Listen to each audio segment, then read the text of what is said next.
Tu sais ce truc où t'invites un pote à squatter chez toi juste pour un mois et ça part en cauchemar alimentaire? Grave, c'est ce qui m'est arrivé. Mon frère Max et sa copine Clara ont perdu leur appart parce que le loyer a explosé.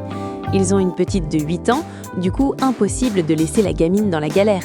Mais j'avais posé une règle ultra simple. La bouffe, c'est eux qui gèrent. Point. Parce que Max et Clara, sérieux, ils mangent comme s'ils avaient jamais vu un frigo. Genre à l'époque où ils recevaient des bons alimentaires, ils finissaient toujours par acheter le double de ce qu'ils avaient droit. Mon petit frère et moi, on consomme pas autant qu'eux à nous deux. Je leur ai dit cash, pas de loyer, mais vous gérez vos courses, sinon moi je meurs de faim avant vous.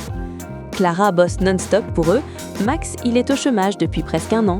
Il dit que c'est à cause d'un problème de dos, mais chaque job qu'il quitte, c'est pour un truc soi-disant invisible que les docs trouvent jamais. Il y a 2 semaines, j'ai craqué et pris un petit plaisir. Des croissants au chocolat géants, 2 paquets pour ma fille et mon neveu, et des barres de céréales. Hier matin, j'ouvre le frigo et presque tout a disparu. Les croissants, les barres, pouf! Je demande à mon frère si c'est lui, il dit non. Je vais direct voir Max et Clara. Vous avez touché à nos courses? Eux, les yeux tout innocents, jamais. Ok, j'étais limite à me demander si je devenais folle. Ce matin, 5 heures, personne debout sauf Max. Et je le retrouve en train de toaster 8 croissants au chocolat et de verser du lait dans 8 bols. Nos croissants, ceux qu'on avait gardés pour les gamins.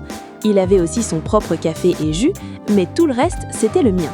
J'ai pété un câble, je hurle, Clara sort en pyjama, mais c'est pas vrai. Je tends ma main pour le remboursement, Max lâche les croissants, sort en silence.